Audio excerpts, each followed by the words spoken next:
En estas colinas que flanquean el río Little Big Horn, en Montana, tuvo lugar uno de los eventos más trágicos de la historia estadounidense. Aquí fue donde en 1876, Toro Sentado y un ejército de indios derrotaron inexplicablemente al 7º de Caballería de los Estados Unidos, comandado por George Armstrong Custer. ¿Cómo un oficial bien adiestrado, con buenos recursos, y su batallón fueron derrotados por un puñado de salvajes? La envergadura de la derrota y sus muchas preguntas sin respuesta han creado un mito heroico.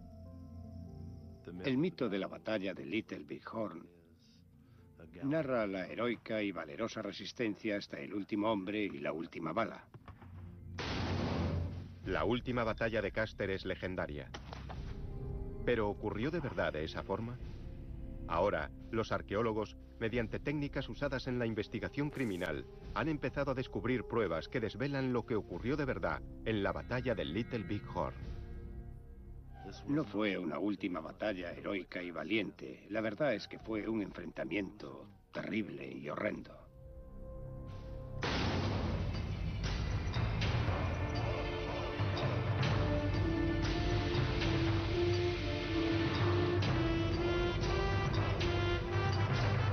Campo de batalla.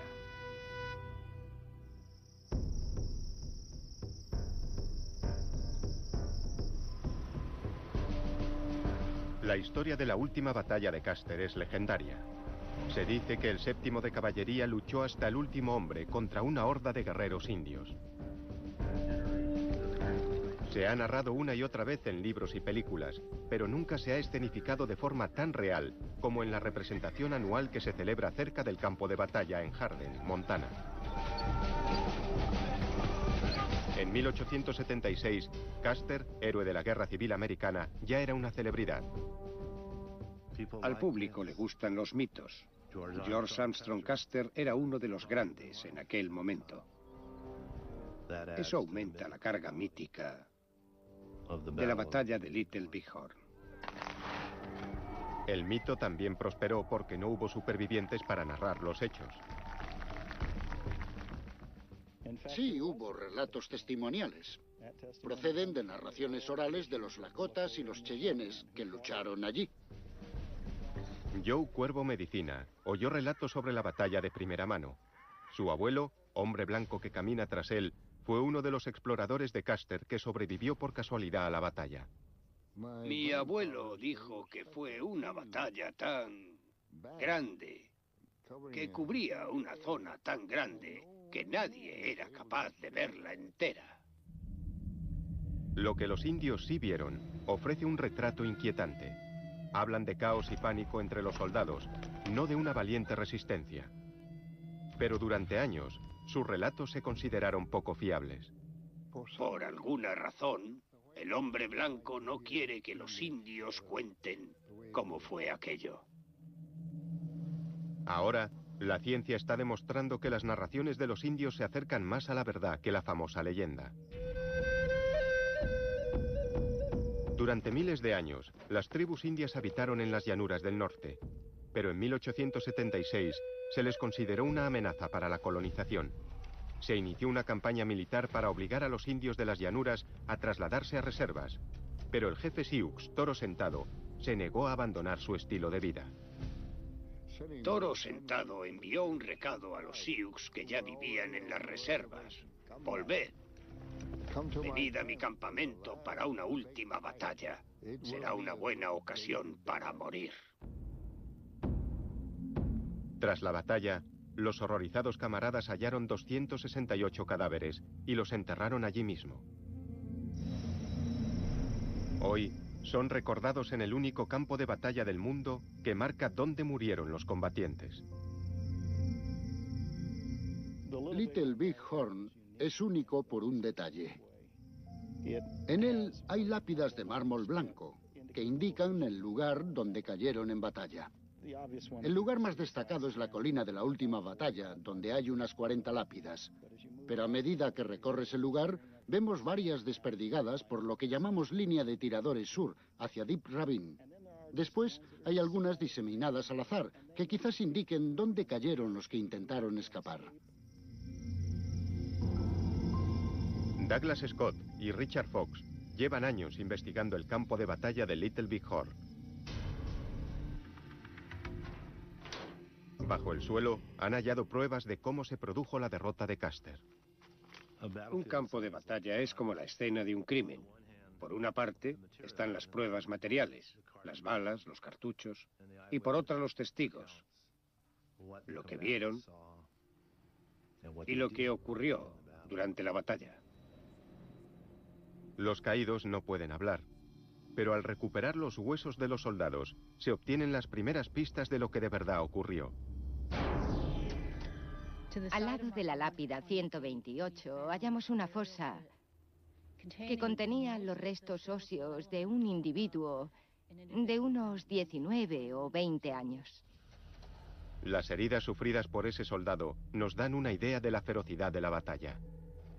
Hay un gran traumatismo en la mandíbula, hasta el punto de que los dientes estaban partidos. Traumatismo penetrante en la zona inferior de la clavícula. Y tiene un corte que pudo ser hecho con un cuchillo. Traumatismo penetrante en ambos fémures, como el que provocaría un hacha. Impacto de bala en el brazo izquierdo, cerca de la muñeca. La bala penetró en el hueso, pero no salió. Heridas de bala en el tórax.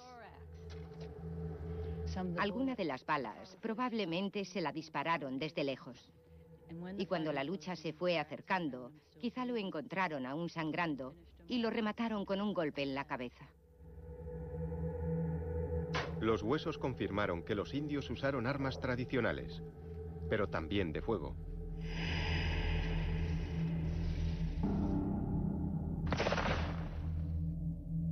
Un impacto de bala en la cadera acabaría proporcionando la prueba para identificar a otro soldado.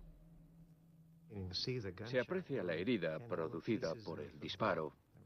Hay restos de la bala que quedaron a su paso a través del hueso. Después de atravesar el hueso, entró en el abdomen y atravesó el intestino grueso. Esta herida, en aquella época, habría sido mortal. Incluso hoy, una herida de bala no es ninguna broma. Es una persona que murió de un disparo en la cadera.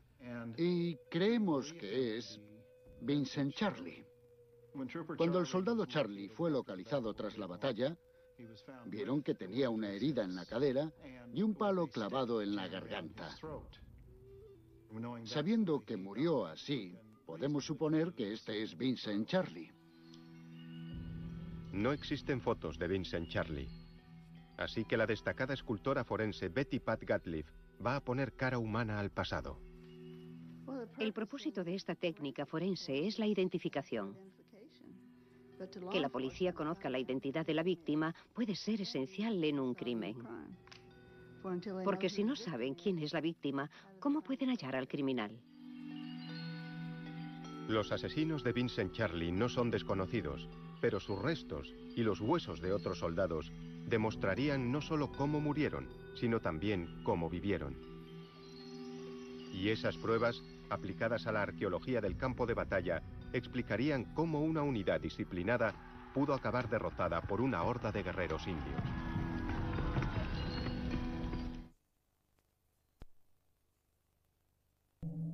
El 17 de mayo de 1876, 3 columnas de soldados se dirigieron a Montana para obligar a los indios de las llanuras del norte a ir a las reservas. Se creía que estas tribus estaban acampadas cerca del río Little Big Horn, así que a Custer y a su 7º de caballería le ordenaron localizarlos. La mañana del 25 de junio, el explorador indio de Custer localizó un campamento hacia el oeste. Fue cuando mi abuelo, hombre blanco que camina tras él, vio el campamento Sioux. Vio los caballos, caballos en todas las colinas. Custer dividió su regimiento en 3 batallones. Envió al capitán Bentin a bloquear la ruta de escape del sur. Después ordenó al capitán Reno que atacase el campamento indio en Little Big Horn. Custer se dirigió al norte con 210 hombres. Cuando llegó a la cima de las colinas, pudo ver todo el campamento. Lo que vio le impresionó. Custer vio el campamento por primera vez. Y al verlo, palideció, se volvió más pálido que nunca. Lo que vio fue un campamento enorme. Era una de las mayores congregaciones de indios formada por unos 1500 guerreros. Y aún después de que se le dijo que había un gran ejército y que sería mejor esperar, mantuvo su decisión de atacar. Mientras Rhino se retiraba ante el contraataque indio, Custer se preparó para la acción. Envió un aviso a Bentin para que volviese y después, mediante su intérprete, Mitch Boyer, dijo a sus exploradores indios que se fuesen. El intérprete Mitch Boyer dijo: muchachos, tenéis suerte, marchaos de aquí lo antes posible. Yo no puedo, firmé un contrato, así que voy a morir con él. El abuelo de Joe Cuervo Medicina, hombre blanco que camina tras él, escapó a la batalla. El intérprete Mitch Boyer cabalgó con Custer hacia un valle llamado Medicine Tail Coulee. Y desde allí, Custer y el 7º de caballería cabalgaron hacia su mítico final. Pero dejaron tras de sí un rastro de pistas. Más de 100 años después, los arqueólogos empiezan a recuperar ese rastro. Recuerdo que el primer día, a la primera hora, los detectores no paraban. Aparecía un objeto tras otro. Los hallazgos eran cartuchos usados, balas y partes del equipo, restos de una batalla enterrados durante más de un siglo. Solo el primer día recuperamos cartuchos, balas y otros objetos de equipo personal. Fue asombroso, realmente increíble. Examinaron todos los lugares, desenterraron objetos y aclararon si pertenecían a la batalla. Al asociar un cartucho con un botón, nos dirá dónde podría haber disparado un soldado su arma, dónde podría haber muerto o dónde se le rasgó el uniforme y lo perdió. Uno de los objetos más conmovedores que he encontrado es esta alianza, todavía en el dedo, que nos recuerda el impacto emocional que debieron de sufrir los que tenían parientes aquí o conocían a estos soldados. Se han recuperado unos 5000 objetos. Cada uno se ha numerado y registrado para crear un detallado mapa informático del campo de batalla. Esto es solo un ejemplo de lo que sigue enterrado. Aún hoy, el lugar puede ofrecer extraordinarios hallazgos. Aquí está. Sí. Parece estar en buenas condiciones. Es una bala del calibre 45 sin disparar. Está en buenas condiciones. Es una bala auténtica del 7º de caballería, de unos 125 años de antigüedad, hallada cerca de la colina de la última batalla. La encontramos en la colina el otro día. Ah, sí, sin disparar, del 45, de una Springfield. Sí. Creo que es normal en combate. Con el nerviosismo y la confusión se les caen proyectiles y los pierden. El 7º de caballería solo tenía carabinas Springfield del calibre 45 y revólveres, así que es fácil identificar los cartuchos. Pero ¿qué hay de los otros cientos de cartuchos? Solo podían proceder de los indios. ¿Qué pueden decirnos esos cartuchos sobre la batalla? Cuando un soldado dispara, el casquillo o vaina sale expulsado y cae al suelo. Así que el lugar donde se halle indica la posición del soldado. Las balas de plomo cuentan una historia similar. Han aparecido impactos de bala en posiciones de soldados y de balas de soldados en posiciones indias. Sí, una bala de carabina del 45. Fue la gran cantidad de balas y cartuchos indios lo que sorprendió a los arqueólogos. La cantidad de cartuchos que se encontró en torno a estas posiciones indias fue importante, lo que indica que aquí hubo muchas armas. ¿Cómo es posible saber la cantidad y los tipos de armas que se usaron contra los soldados? Los cartuchos y balas ofrecen pistas sobre las armas que los dispararon. Estas son las marcas que buscamos. Es lo que buscamos. Las marcas del percutor y también las marcas del cañón. Cuando se dispara una bala, Recorre todo el cañón y queda marcada por las características internas del mismo.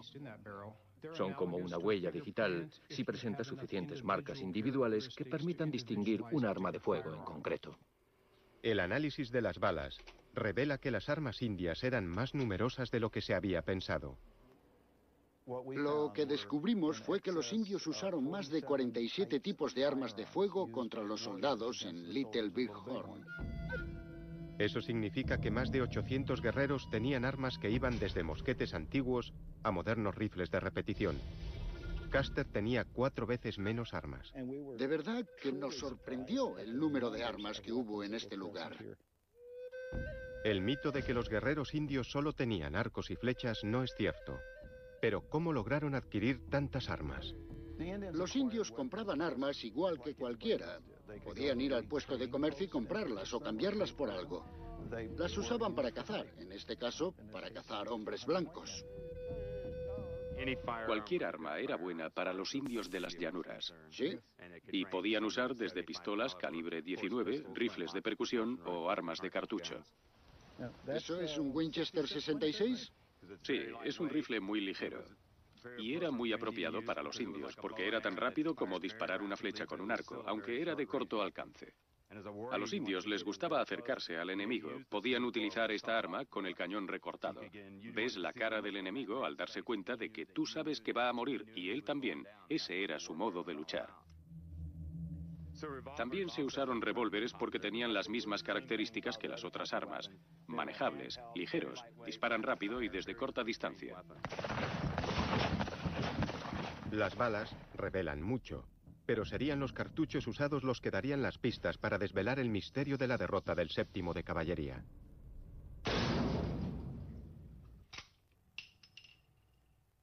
Cuando se dispara un cartucho, es golpeado por detrás por un percutor. Esa marca del percutor es importante para la identificación. El percutor de cada arma es único y deja la misma impresión en cada cartucho que dispara.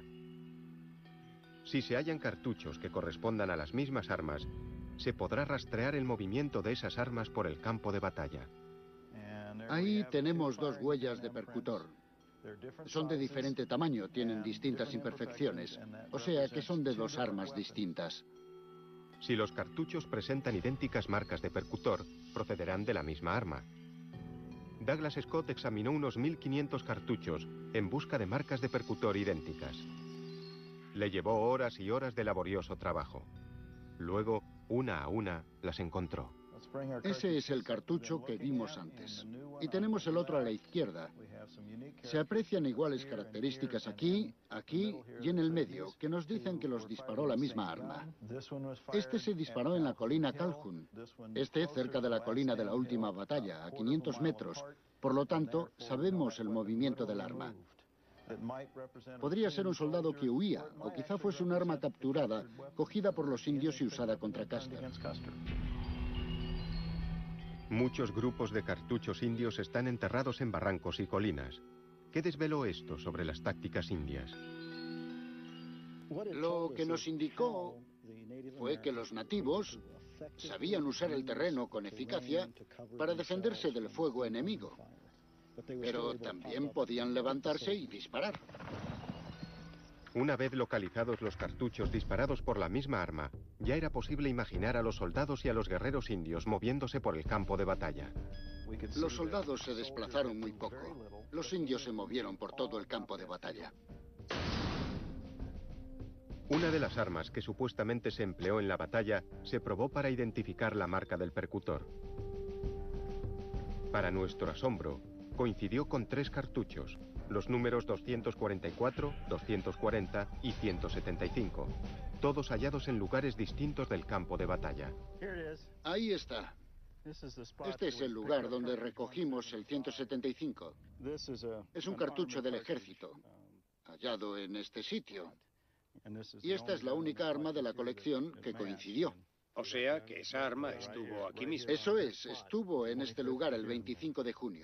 El soldado pudo haber estado aquí. Apuntó a un guerrero en esa dirección. O cambió de ángulo y disparó hacia ese lado.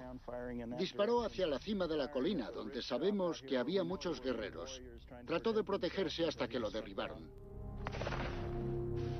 El arma tuvo mucho uso después de aquello. Se nota. Sí, la recogieron, la pusieron a punto, probablemente la capturaron. Quizás llegaron a usarla contra Custer después. Fue un momento emocionante de verdad. Teníamos una herramienta que nos permitiría hacer algo que nadie había hecho antes en un campo de batalla. Esa herramienta revelaría la forma en que las tácticas, y sobre todo las armas, fueron decisivas en esta batalla. Pero, ¿qué hay de los que dispararon esas armas? Vincent Charlie era un soldado raso. Fue mutilado y abandonado a su suerte. Ahora, la ciencia forense va a descubrir su rostro. A veces pienso en ellos y en sus familias, en cómo sufrirían y en qué ocurrió de verdad.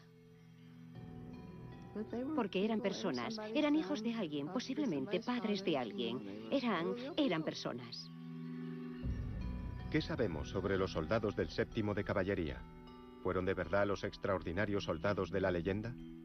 Sabemos por las listas de reclutamiento que tienen una media de 1,71 de altura, 22 años de edad y 68 kilos de peso.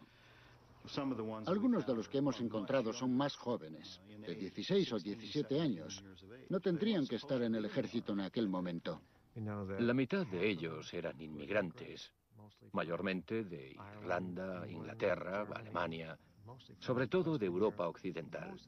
Gran parte de ellos eran de familia pobre.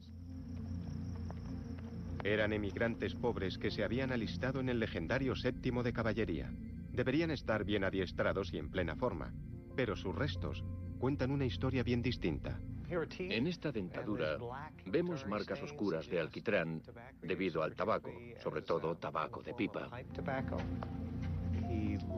Este hombre tuvo una vida dura, poca higiene dental y una dieta muy mala. Probablemente ocurría lo mismo con el resto de la tropa. Aquí tenemos un diente al que le falta la corona. Se le pudrió. El 7º de Caballería estaba mal preparado y mal alimentado. Además, tras semanas a caballo, ¿en qué condiciones estaban las tropas de Custer cuando llegaron a Little Big Horn? Estaban en unas condiciones terribles aquella mañana de junio. Habían cabalgado toda la noche. Habían salido del fuerte Lincoln en mayo. No habían descansado. Tenían dolor de espalda, dolor de muelas. Estaban en baja forma. Es probable que todo ello contribuyese a la derrota. Las pruebas muestran que los soldados estaban en baja forma para la batalla. La arqueología está a punto de desvelar lo que de verdad ocurrió cuando el 7º de Caballería luchó hasta la muerte en Little Big Horn.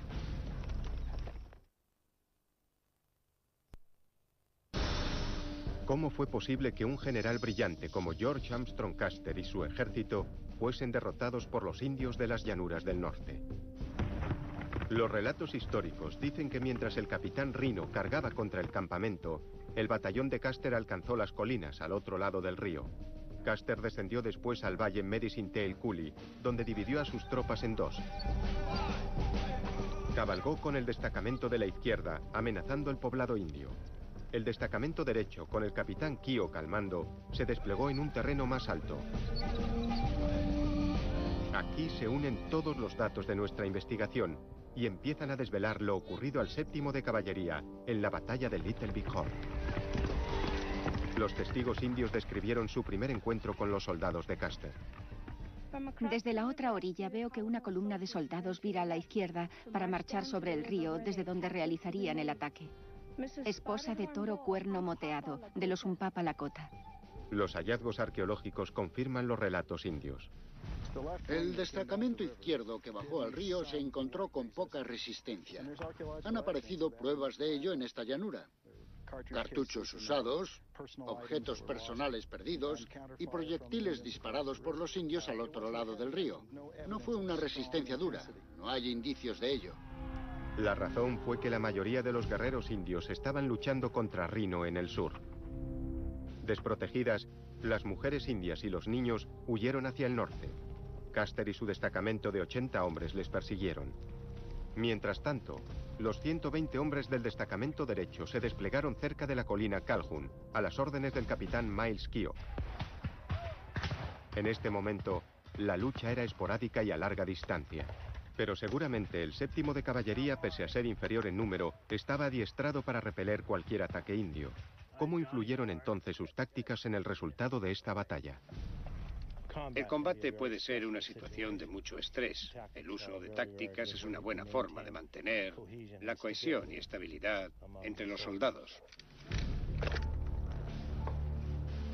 Las tácticas de la caballería de Custer se recogían en un manual escrito en 1874. El caballo llevaba al soldado al lugar de la batalla. Después la costumbre era desmontar y luchar a pie. Los soldados formaban una línea con 5 metros de separación entre ellos. A esto le llamaban línea de tiradores. 3 de cada 4 del escuadrón formaban la línea de tiradores preparados para disparar.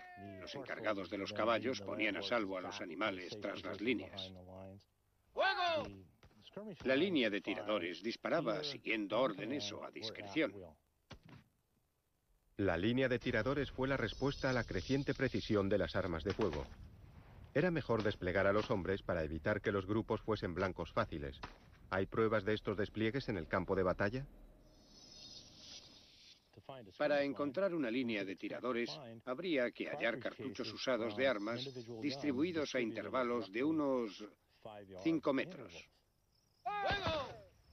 En la colina Calhoun se hallaron casquillos de la línea de tiradores del destacamento derecho. La línea de tiradores está representada por las banderas. Cada una de ellas es el lugar donde encontramos uno o varios cartuchos, cada uno con diferente marca, lo que indica dónde estaba ubicado el soldado en la línea. Los indios, que usaban el terreno para cubrirse, atacaron a los soldados del destacamento derecho expuestos en sus líneas de tiradores. Los guerreros aparecieron en todo el valle desde todas las direcciones, sobre todo desde aquí, desde el sur, y tomaron aquella colina de allí. Hemos encontrado estupendas pruebas de que hubo muchos guerreros que estuvieron al otro lado de esa colina. Los guerreros indios no necesitaban órdenes ni control. Luchaban individualmente, como cazadores bien adiestrados. Esos hombres eran depredadores profesionales, acostumbrados a luchar con los animales. No había que decirles cuándo agacharse, ocultarse, atacar o cuándo sacar ventaja de alguien atacado por el pánico. El soldado de caballería estaba adiestrado para luchar a distancia. Los indios preferían el cuerpo a cuerpo. Esta arma tenía un mango largo, así podías inclinarte hacia un costado del caballo y golpear al enemigo, que caía desarmado al suelo. Trataban de desarmarlo rompiéndole la muñeca con un golpe y luego hacían un barrido para golpearle en la frente o en la sien. Las limitaciones de las tácticas del ejército pronto quedaron manifiestas. Desmontada, la caballería no tenía movilidad, y el que alguien tuviese que sujetar los caballos redujo una cuarta parte de su potencia de fuego. ¿Por qué no logró adaptarse el ejército estadounidense a las tácticas de los indios? Era un ejército muy rígido, de manual. No tenía capacidad de iniciativa.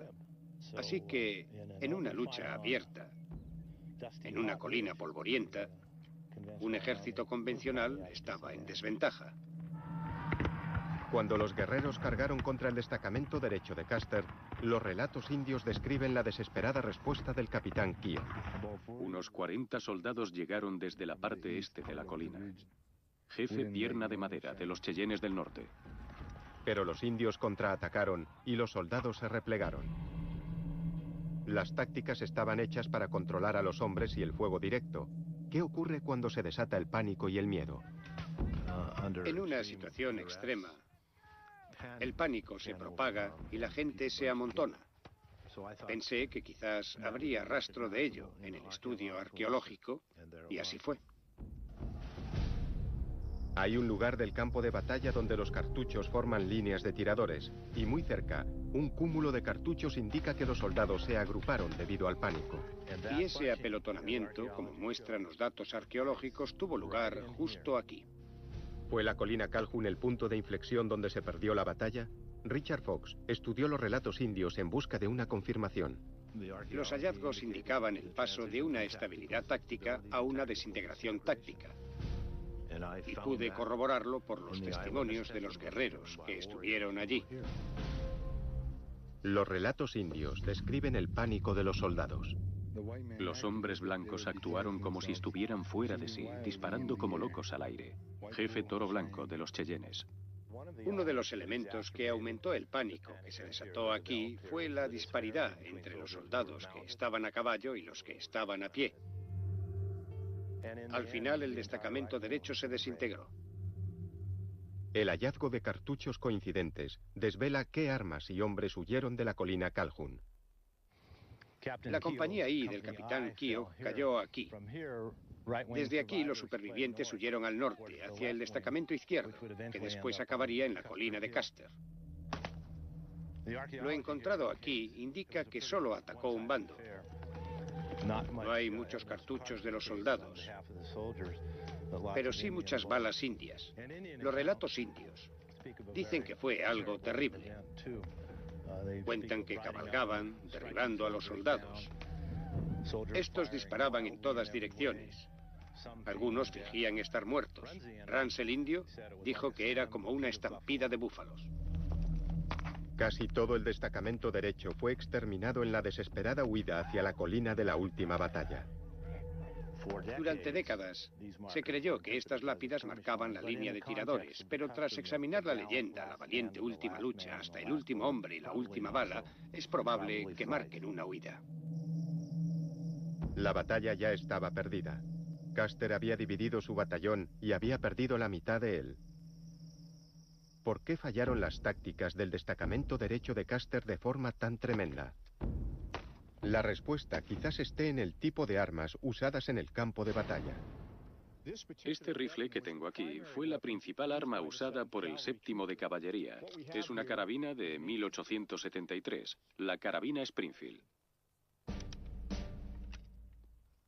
Es un arma de un solo disparo, con cierre tipo trapdoor. Tenía un alcance entre 550 y 655 metros y en manos de un soldado adiestrado podía infligir un daño considerable.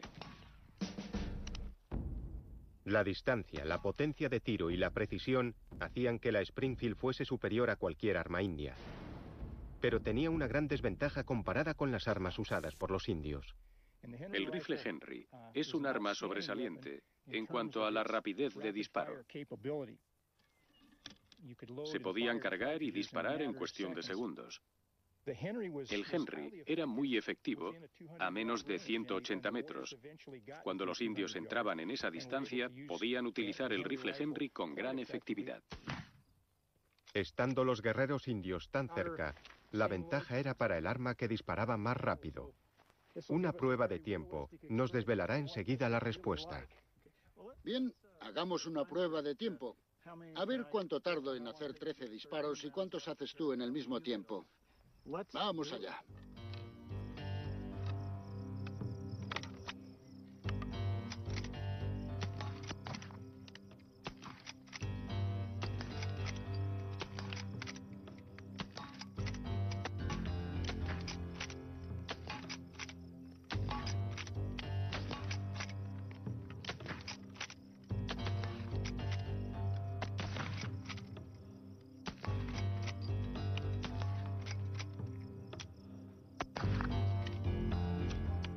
He acabado.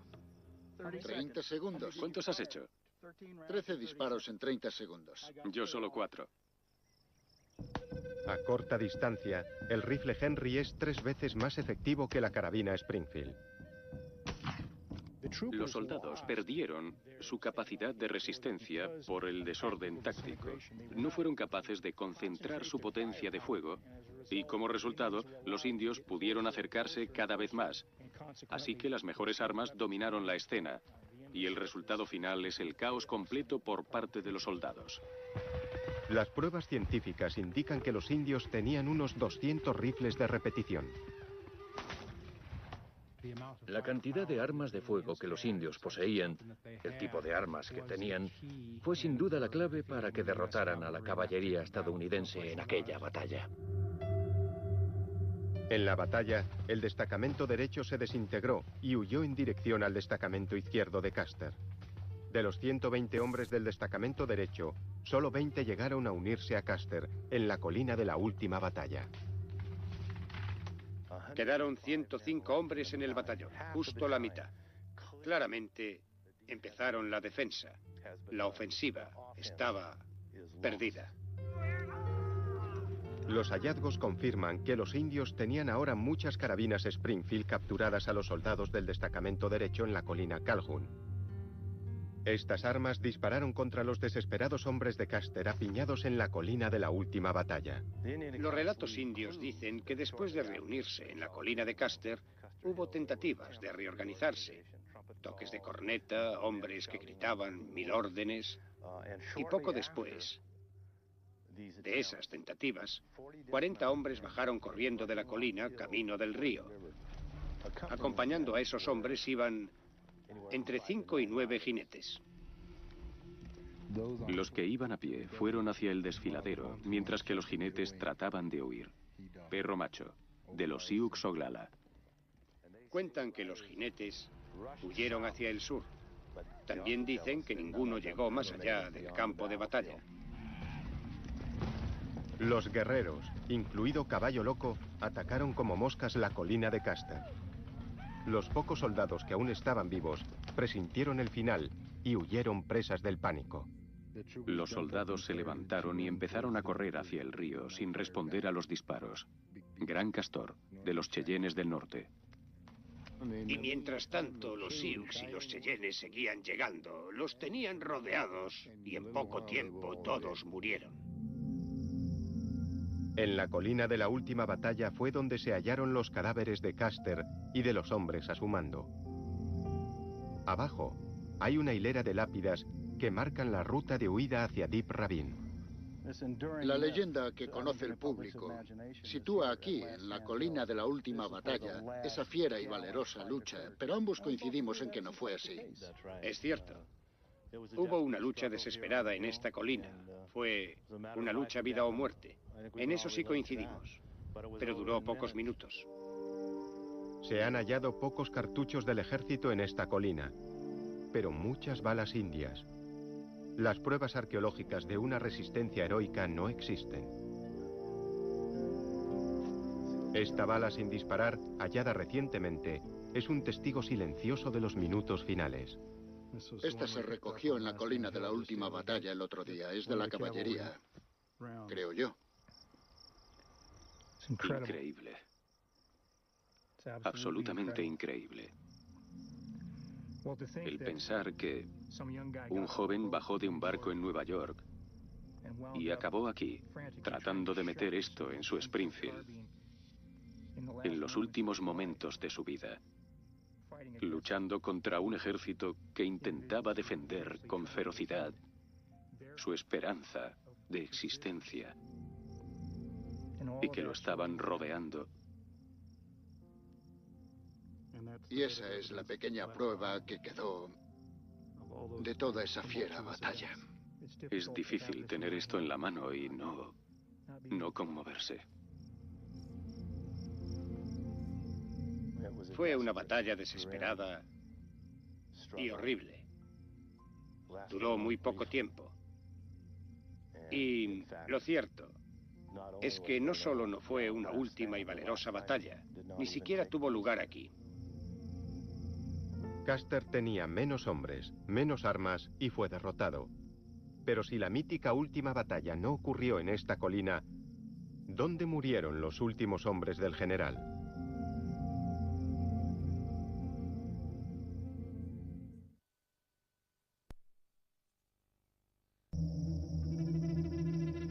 La batalla de Little Big Horn no duró más de 90 minutos. 268 hombres murieron. 210 de ellos eran de Custer. Tras un asedio de 2 días, los soldados de Reno y Benton fueron a enterrar a los muertos. Solo pudieron identificar a 56. Los demás habían sido terriblemente mutilados.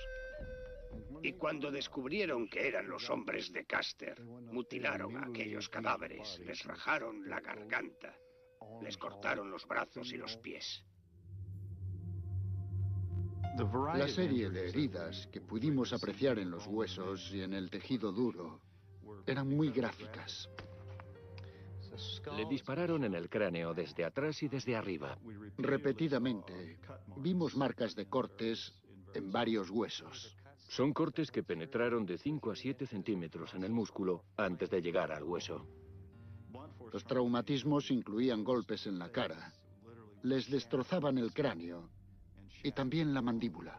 Aquí también apreciamos cortes dentro de la cavidad, lo que indica que le extrajeron el hueso de la cadera. Encontramos traumatismos derivados de arrancar la cabellera.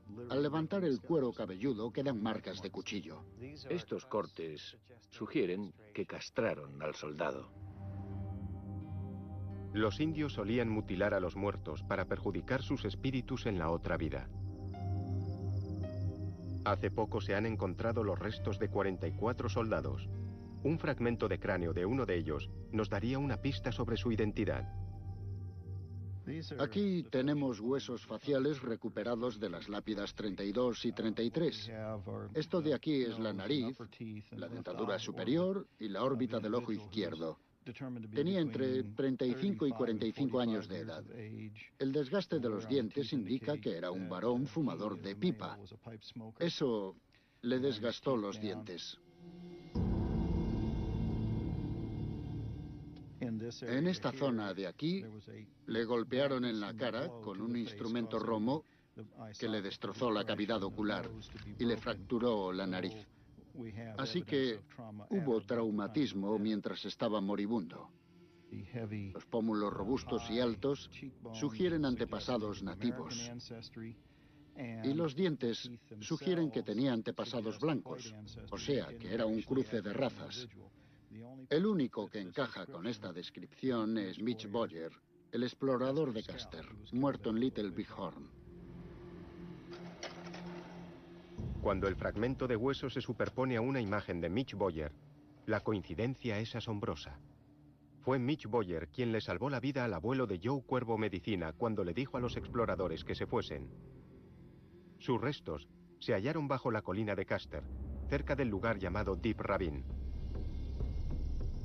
Los relatos indios dicen que allí cayeron 28 hombres, pero no hay lápidas que lo indiquen. ¿Tuvo lugar allí la última batalla de Little Big Horn? Toro Alto, un Cheyenne del norte, estuvo allí y dijo: oí un gran clamor de soldados que se acercaban. Los soldados venían a pie y corrían hacia nosotros, hacia Deep Ravine.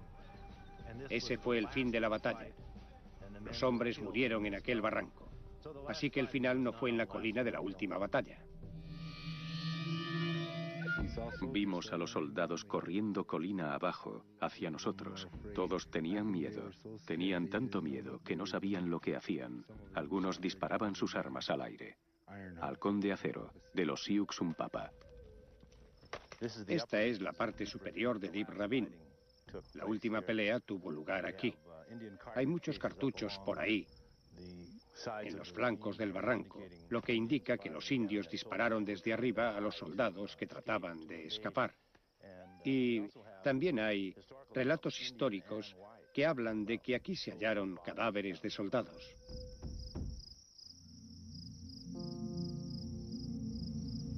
El misterio de Deep Ravine es sencillo. ¿Dónde están los hombres que murieron aquí? Los hemos buscado, pero aún no los hemos encontrado. En alguna parte, tal vez donde estamos ahora, hay 28 cadáveres o más aguardando a ser encontrados. Tuvo que ser algo horrendo. Tuvo que ser terrible. Yo creo que la guerra es horrible. Es algo horrible. Los hombres mueren, tienen que defenderse. Lástima que todo ocurriese así. El último enfrentamiento tuvo lugar en Deep Ravine, no en la colina de Custer. no hubo una última batalla heroica. Creemos que este es el soldado Vincent Charley, un soldado que murió en Little Big Horn. Él es uno de los 268 que murieron allí. Era foráneo, como el 40% de los soldados. Era inmigrante suizo. Era más alto que la mayoría. Medía 1,75 más o menos, y un poco mayor. Rondaría los 30 años, cuando la mayoría andaba por los 22. Es un buen exponente de muchos de aquellos soldados. Y poner un rostro a este cráneo nos permite ver a una persona que vivió y murió en Little Big Horn. Me gusta. Es alguien a quien me gustaría conocer.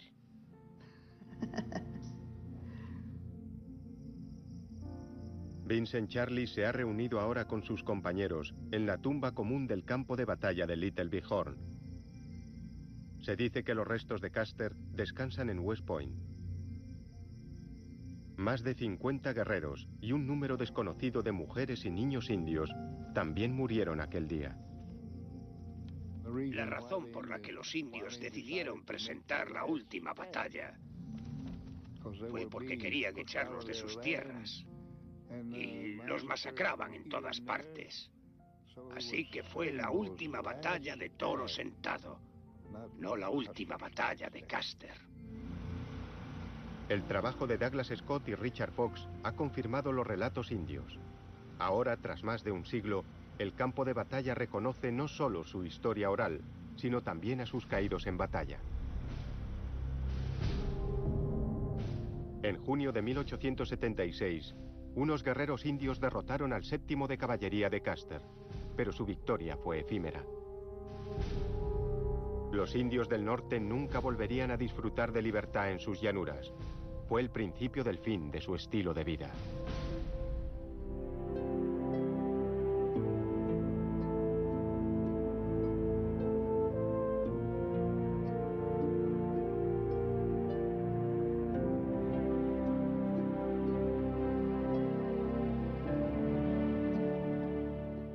Cara. Les destrozaban el cráneo y también la mandíbula. Aquí también apreciamos cortes dentro de la cavidad, lo que indica que le extrajeron el hueso de la cadera. Encontramos traumatismos derivados de arrancar la cabellera. Al levantar el cuero cabelludo quedan marcas de cuchillo. Estos cortes sugieren que castraron al soldado. Los indios solían mutilar a los muertos para perjudicar sus espíritus en la otra vida. Hace poco se han encontrado los restos de 44 soldados. Un fragmento de cráneo de uno de ellos nos daría una pista sobre su identidad. Aquí tenemos huesos faciales recuperados de las lápidas 32 y 33. Esto de aquí es la nariz, la dentadura superior y la órbita del ojo izquierdo. Tenía entre 35 y 45 años de edad. El desgaste de los dientes indica que era un varón fumador de pipa. Eso le desgastó los dientes. En esta zona de aquí, le golpearon en la cara con un instrumento romo que le destrozó la cavidad ocular y le fracturó la nariz. Así que hubo traumatismo mientras estaba moribundo. Los pómulos robustos y altos sugieren antepasados nativos. Y los dientes sugieren que tenía antepasados blancos, o sea, que era un cruce de razas. El único que encaja con esta descripción es Mitch Boyer, el explorador de Custer, muerto en Little Big Horn. Cuando el fragmento de hueso se superpone a una imagen de Mitch Boyer, la coincidencia es asombrosa. Fue Mitch Boyer quien le salvó la vida al abuelo de Joe Cuervo Medicina cuando le dijo a los exploradores que se fuesen. Sus restos se hallaron bajo la colina de Custer, cerca del lugar llamado Deep Ravine.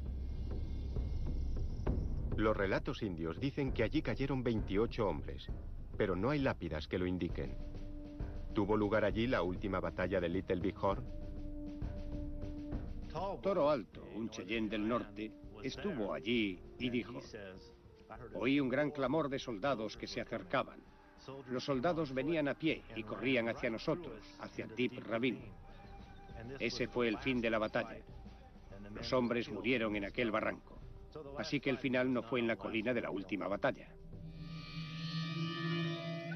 Vimos a los soldados corriendo colina abajo, hacia nosotros. Todos tenían miedo. Tenían tanto miedo que no sabían lo que hacían. Algunos disparaban sus armas al aire. Halcón de acero, de los Sioux Umpapa. Esta es la parte superior de Deep Ravine. La ventaja era para el arma que disparaba más rápido.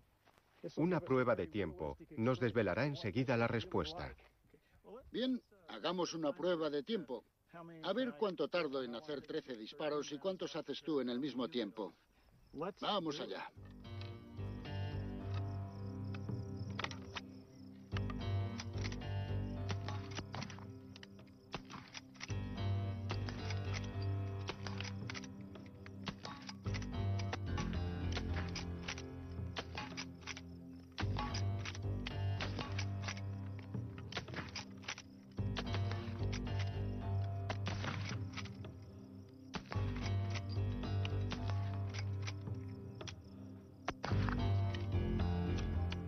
He acabado.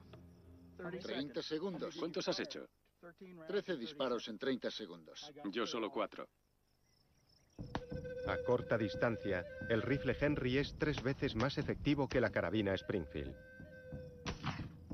Los soldados perdieron su capacidad de resistencia por el desorden táctico. No fueron capaces de concentrar su potencia de fuego y, como resultado, los indios pudieron acercarse cada vez más. Así que las mejores armas dominaron la escena y el resultado final es el caos completo por parte de los soldados. Las pruebas científicas indican que los indios tenían unos 200 rifles de repetición. La cantidad de armas de fuego que los indios poseían, el tipo de armas que tenían, fue sin duda la clave para que derrotaran a la caballería estadounidense en aquella batalla.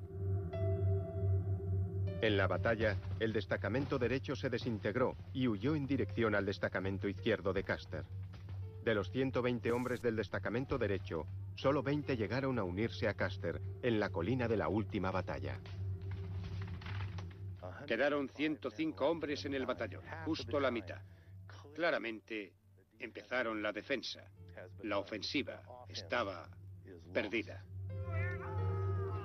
Los hallazgos confirman que los indios tenían ahora muchas carabinas Springfield capturadas a los soldados del destacamento derecho en la colina Calhoun. Estas armas dispararon contra los desesperados hombres de Custer apiñados en la colina de la última batalla. Los relatos indios dicen que después de reunirse en la colina de Custer, hubo tentativas de reorganizarse. Toques de corneta, hombres que gritaban 1000 órdenes. Y poco después de esas tentativas, 40 hombres bajaron corriendo de la colina camino del río. Acompañando a esos hombres iban entre 5 y 9 jinetes. Los que iban a pie fueron hacia el desfiladero, mientras que los jinetes trataban de huir. Pero Distintas. Si los cartuchos presentan idénticas marcas de percutor, procederán de la misma arma. Douglas Scott examinó unos 1500 cartuchos en busca de marcas de percutor idénticas. Le llevó horas y horas de laborioso trabajo. Luego, una a una, las encontró. Ese es el cartucho que vimos antes. Y tenemos el otro a la izquierda.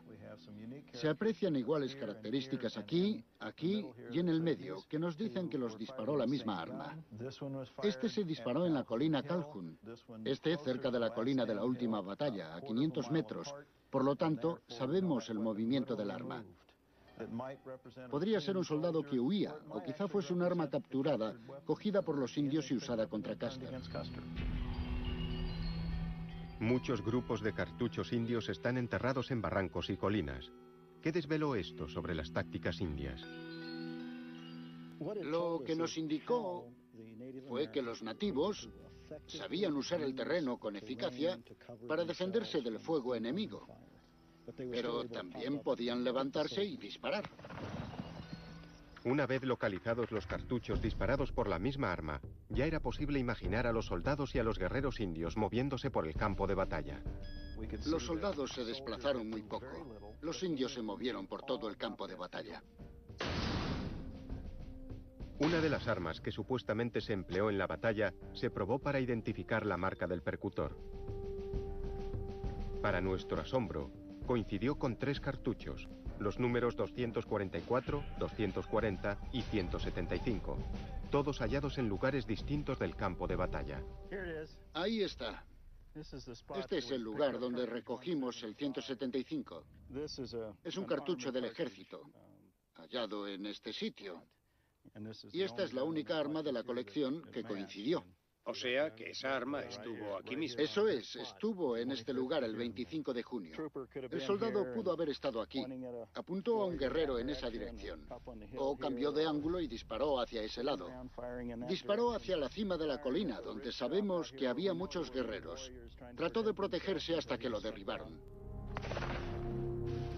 El arma tuvo mucho uso después de aquello. Se nota. Sí, la recogieron, la pusieron a punto, probablemente la capturaron. Quizás llegaron a usarla contra Custer después. Fue un momento emocionante de verdad. Teníamos una herramienta que nos permitiría hacer algo que nadie había hecho antes en un campo de batalla. Esa herramienta revelaría la forma en que las tácticas, y sobre todo las armas, fueron decisivas en esta batalla.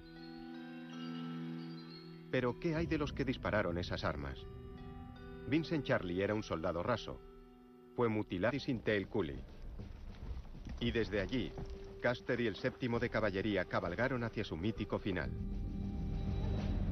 Pero dejaron tras de sí un rastro de pistas.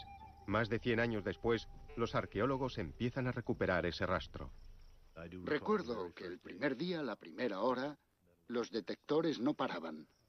Aparecía un objeto tras otro. Los hallazgos eran cartuchos usados, balas y partes del equipo, restos de una batalla enterrados durante más de un siglo. Solo el primer día recuperamos cartuchos, balas y otros objetos de equipo personal. Fue asombroso, realmente increíble. Examinaron todos los lugares, desenterraron objetos y aclararon si pertenecían a la batalla. Al asociar un cartucho con un botón, nos dirá dónde podría haber disparado un soldado su arma, dónde podría haber muerto o dónde se le rasgó el uniforme y lo perdió. Uno de los objetos más conmovedores que he encontrado es esta alianza, todavía en el dedo, que nos recuerda el impacto emocional que debieron de sufrir los que tenían parientes aquí o conocían a estos soldados.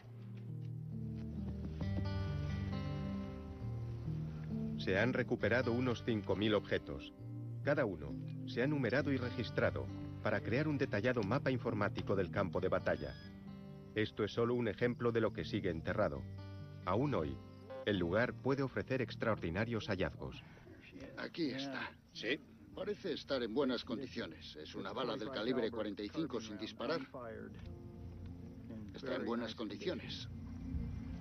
Es una bala auténtica del 7º de caballería, de unos 125 años de antigüedad, hallada cerca de la colina de la última batalla. La encontramos en la colina el otro día. Ah, sí, sin disparar, del 45, de una Springfield. Sí. Creo que es normal en combate. Con el nerviosismo y la confusión se les caen proyectiles y los pierden. El 7º de caballería solo tenía carabinas Springfield del calibre 45 y revólveres, así que es fácil identificar los cartuchos. Pero ¿qué hay de los otros cientos de cartuchos? Solo podían proceder de los indios. ¿Qué pueden decirnos esos cartuchos sobre la batalla? Cuando un soldado dispara, el casquillo o vaina sale expulsado y cae al suelo. Así que el lugar donde se halle indica la posición del soldado. Las balas de plomo cuentan una historia similar. Cortes que penetraron de 5 a 7 centímetros en el músculo antes de llegar al hueso. Los traumatismos incluían golpes en la cara. Les destrozaban el cráneo y también la mandíbula. Aquí también apreciamos cortes dentro de la cavidad, lo que indica que le extrajeron el hueso de la cadera. Encontramos traumatismos derivados de arrancar la cabellera. Al levantar el cuero cabelludo quedan marcas de cuchillo. Estos cortes sugieren que castraron al soldado. Los indios solían mutilar a los muertos para perjudicar sus espíritus en la otra vida. Hace poco se han encontrado los restos de 44 soldados. Un fragmento de cráneo de uno de ellos nos daría una pista sobre su identidad. Aquí tenemos huesos faciales recuperados de las lápidas 32 y 33. Esto de aquí es la nariz, la dentadura superior y la órbita del ojo izquierdo. Tenía entre 35 y 45 años de edad. El desgaste de los dientes indica que era un varón fumador de pipa. Eso le desgastó los dientes. En esta zona de aquí, le golpearon en la cara con un instrumento romo que le destrozó la cavidad ocular y le fracturó la nariz. Así que hubo traumatismo mientras estaba moribundo. Los pómulos robustos y altos sugieren antepasados nativos. Y los dientes sugieren que tenía antepasados blancos, o sea, que era un cruce de razas. El único que encaja con esta descripción es Mitch Boyer, el explorador de Custer, muerto en Little Big Horn. Cuando el fragmento de hueso se superpone a una imagen de Mitch Boyer, la coincidencia es asombrosa. Fue Mitch Boyer quien le salvó la vida al abuelo de Joe Cuervo Medicina cuando le dijo a los exploradores que se fuesen. Sus restos se hallaron bajo la colina de Custer, cerca del lugar llamado Deep Ravine. Los relatos indios dicen que allí cayeron 28 hombres, pero no hay lápidas que lo indiquen. ¿Tuvo lugar allí la última batalla de Little Big Horn? Toro Alto, un Cheyenne del norte, estuvo allí y dijo: oí un gran clamor de soldados que se acercaban. Los soldados venían a pie y corrían hacia nosotros, hacia Deep Ravine. Ese fue el fin de la batalla. Los hombres murieron en aquel barranco. Así que el final no fue en la colina de la última batalla. Vimos a los soldados corriendo colina abajo, hacia nosotros. Todos tenían miedo. Tenían tanto miedo que no sabían lo que hacían. Algunos disparaban sus armas al aire. Fuego directo. ¿Qué ocurre cuando se desata el pánico y el miedo? En una situación extrema, el pánico se propaga y la gente se amontona. Pensé que quizás habría rastro de ello en el estudio arqueológico, y así fue. Hay un lugar del campo de batalla donde los cartuchos forman líneas de tiradores, y muy cerca, un cúmulo de cartuchos indica que los soldados se agruparon debido al pánico. Y ese apelotonamiento, como muestran los datos arqueológicos, tuvo lugar justo aquí. ¿Fue la colina Calhoun el punto de inflexión donde se perdió la batalla? Richard Fox estudió los relatos indios en busca de una confirmación. Los hallazgos indicaban el paso de una estabilidad táctica a una desintegración táctica. Y pude corroborarlo por los testimonios de los guerreros que estuvieron allí. Los relatos indios describen el pánico de los soldados. Los hombres blancos actuaron como si estuvieran fuera de sí, disparando como locos al aire. Jefe Toro Blanco de los Cheyennes. Uno de los elementos que aumentó el pánico que se desató aquí fue la disparidad entre los soldados que estaban a caballo y los que estaban a pie. Al final, el destacamento derecho se desintegró. El hallazgo de cartuchos coincidentes desvela qué armas y hombres huyeron de la colina Calhoun. La compañía I del capitán Keogh cayó aquí. Desde aquí, los supervivientes huyeron al norte, hacia el destacamento izquierdo, que después acabaría en la colina de Custer. Lo encontrado aquí indica que solo atacó un bando. No hay muchos cartuchos de los soldados, pero sí muchas balas indias. Los relatos indios dicen que fue algo terrible. Cuentan que cabalgaban, derribando a los soldados. Estos disparaban en todas direcciones. Algunos fingían estar muertos. Rance el indio dijo que era como una estampida de búfalos. Casi todo el destacamento derecho fue exterminado en la desesperada huida hacia la colina de la última batalla. Durante décadas se creyó que estas lápidas marcaban la línea de tiradores, pero tras examinar la leyenda, la valiente última lucha, hasta el último hombre y la última bala, es probable que marquen una huida. La batalla ya estaba perdida. Custer había dividido su batallón y había perdido la mitad de él. ¿Por qué fallaron las tácticas del destacamento derecho de Custer de forma tan tremenda? La respuesta quizás esté en el tipo de armas usadas en el campo de batalla. Este rifle que tengo aquí fue la principal arma usada por el 7º de caballería. Es una carabina de 1873, la carabina Springfield. Muchas preguntas sin respuesta han creado un mito heroico. El mito de la batalla de Little Big Horn narra la heroica y valerosa resistencia hasta el último hombre y la última bala. La última batalla de Custer es legendaria. ¿Pero ocurrió de verdad de esa forma? Ahora, los arqueólogos, mediante técnicas usadas en la investigación criminal, han empezado a descubrir pruebas que desvelan lo que ocurrió de verdad en la batalla de Little Big Horn. No fue una última batalla heroica y valiente. La verdad es que fue un enfrentamiento terrible y horrendo.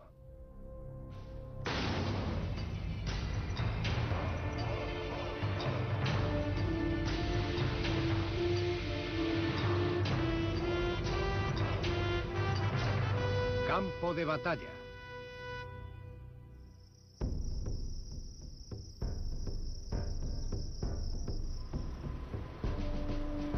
La historia de la última batalla de Custer es legendaria.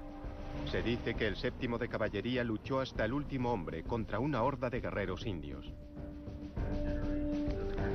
Se ha narrado una y otra vez en libros y películas, pero nunca se ha escenificado de forma tan real como en la representación anual que se celebra cerca del campo de batalla en Hardin, Montana. En 1876, Custer, héroe de la Guerra Civil Americana, ya era una celebridad. Al público le gustan los mitos. George Armstrong Custer era uno de los grandes en aquel momento. Eso aumenta la carga mítica de la batalla de Little Big Horn. El mito también prosperó porque no hubo supervivientes para narrar los hechos. Sí, hubo relatos testimoniales. Proceden de narraciones orales de los Lakotas y los Cheyennes que lucharon allí. Joe Cuervo Medicina oyó relatos sobre la batalla de primera mano. Su abuelo, hombre blanco que camina tras él, fue uno de los exploradores de Custer que sobrevivió por casualidad a la batalla. Mi abuelo dijo que fue una batalla tan grande, que cubría una zona tan grande, que nadie era capaz de verla entera. Lo que los indios sí vieron ofrece un retrato inquietante. Hablan de caos y pánico entre los soldados, no de una valiente resistencia. Pero durante años, sus relatos se consideraron poco fiables. Por alguna razón, el hombre blanco no quiere que los indios cuenten cómo fue aquello. Ahora, la ciencia está demostrando que las narraciones de los indios se acercan más a la verdad que la famosa leyenda. Al hueso.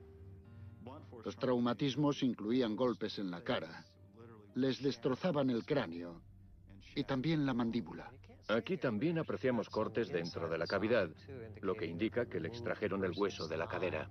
Encontramos traumatismos derivados de arrancar la cabellera. Al levantar el cuero cabelludo quedan marcas de cuchillo.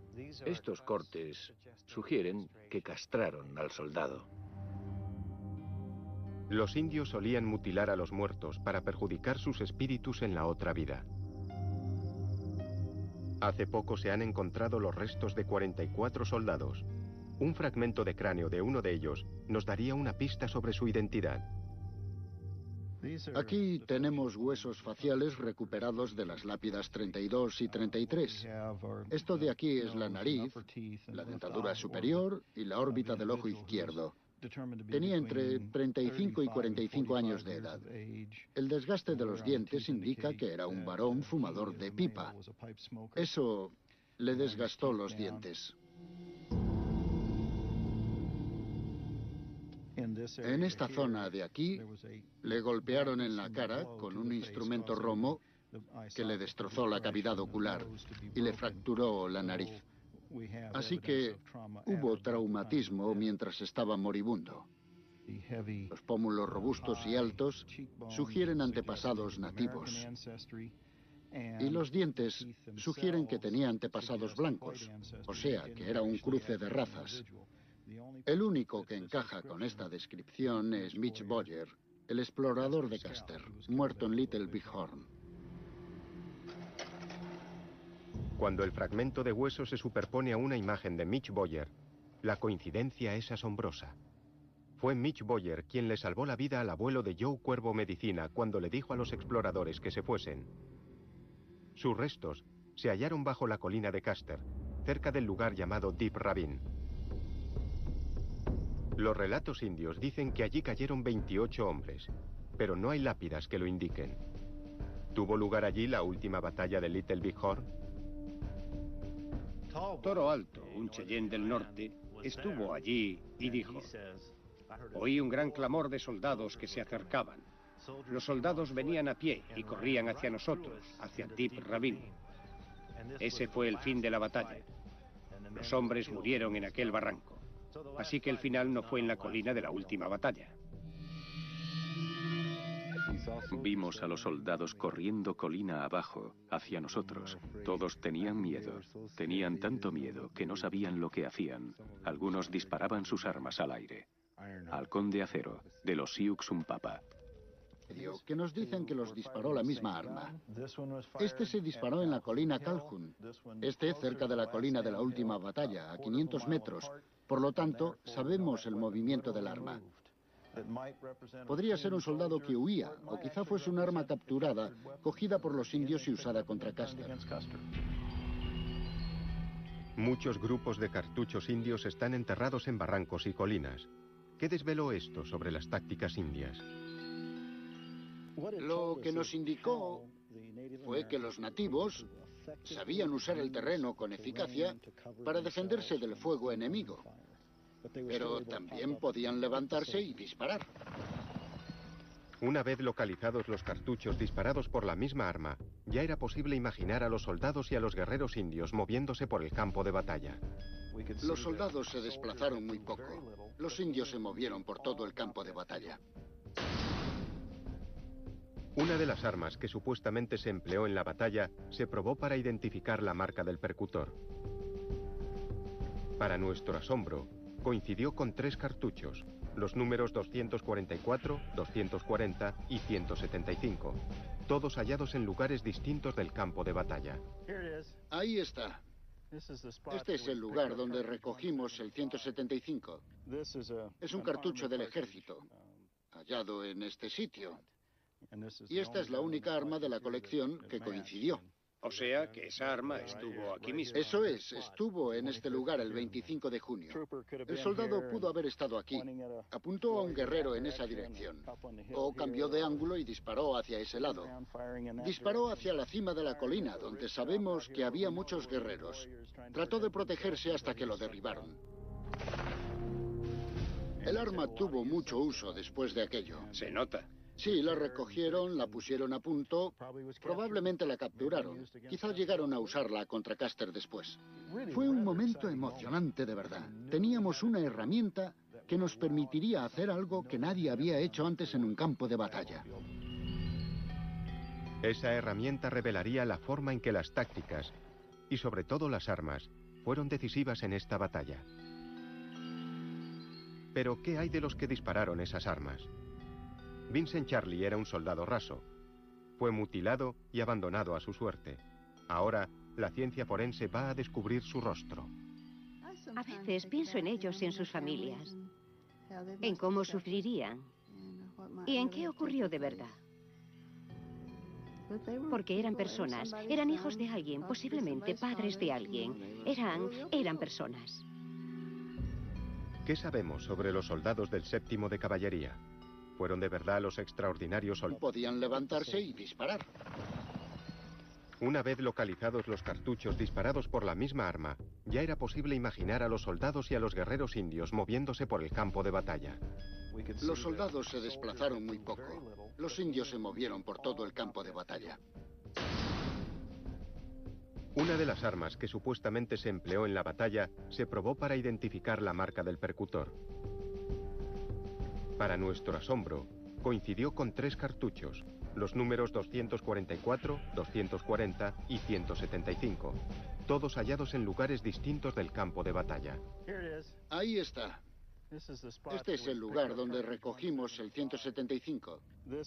Es un cartucho del ejército, hallado en este sitio. Y esta es la única arma de la colección que coincidió.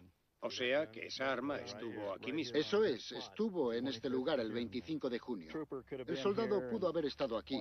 Apuntó a un guerrero en esa dirección. O cambió de ángulo y disparó hacia ese lado. Disparó hacia la cima de la colina, donde sabemos que había muchos guerreros. Trató de protegerse hasta que lo derribaron. El arma tuvo mucho uso después de aquello. Se nota.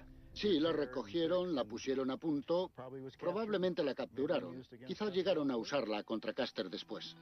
Fue un momento emocionante de verdad. Teníamos una herramienta que nos permitiría hacer algo que nadie había hecho antes en un campo de batalla. Esa herramienta revelaría la forma en que las tácticas, y sobre todo las armas, fueron decisivas en esta batalla.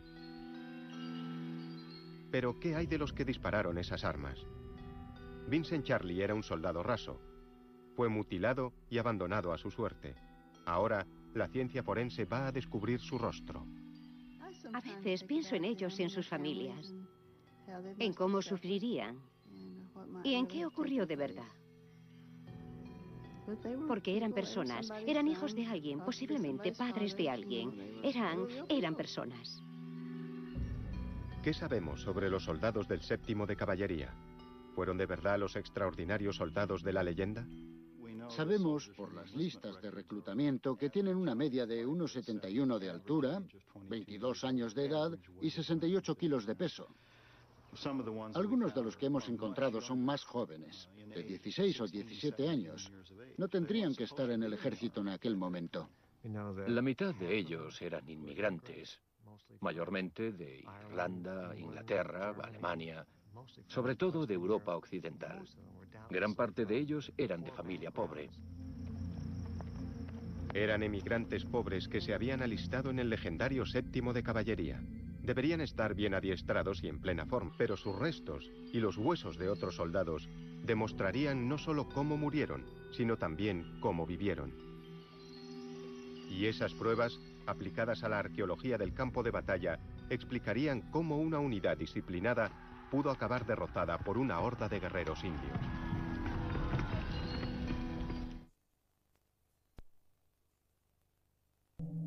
El 17 de mayo de 1876, 3 columnas de soldados se dirigieron a Montana para obligar a los indios de las llanuras del norte a ir a las reservas. Se creía que estas tribus estaban acampadas cerca del río Little Big Horn, así que a Custer y a su 7º de Caballería le ordenaron localizarlos. La mañana del 25 de junio, el explorador indio de Custer localizó un campamento hacia el oeste. Fue cuando mi abuelo, hombre blanco que camina tras él, vio el campamento Sioux. Vio los caballos en todas las colinas. Custer dividió su regimiento en 3 batallones. Envió al capitán Bentin a bloquear la ruta de escape del sur. Después, ordenó al capitán Reno que atacase el campamento indio en Little Big Horn. Custer se dirigió al norte con 210 hombres. Cuando llegó a la cima de las colinas, pudo ver todo el campamento. Lo que vio le impresionó. Custer vio el campamento por primera vez. Y al verlo, palideció, se volvió más pálido que nunca. Lo que vio fue un campamento enorme. Era una de las mayores congregaciones de indios formada por unos 1500 guerreros. Y aún después de que se le dijo que había un gran ejército y que sería mejor esperar, mantuvo su decisión de atacar. Mientras Reno se retiraba ante el contraataque indio, Custer se preparó para la acción. Envió un aviso a Bentin para que volviese y después, mediante su intérprete, Mitch Boyer, dijo a sus exploradores indios que se fuesen. El intérprete Mitch Boyer dijo: muchachos, tenéis suerte, marchaos de aquí lo antes posible. Yo no puedo, firmé un contrato, así que voy a morir con él. El abuelo de Joe Cuervo Medicina, hombre blanco que camina tras él, escapó a la batalla. El intérprete Mitch Boyer cabalgó con Custer hacia un valle llamado Medicine Tail Coulee. Y desde allí, Custer y el 7º de caballería cabalgaron hacia su mítico final. Pero dejaron tras de sí un rastro de pistas. Más de 100 años después, los arqueólogos empiezan a recuperar ese rastro. Recuerdo que el primer día, a la primera hora, los detectores no paraban. Aparecía un objeto tras otro.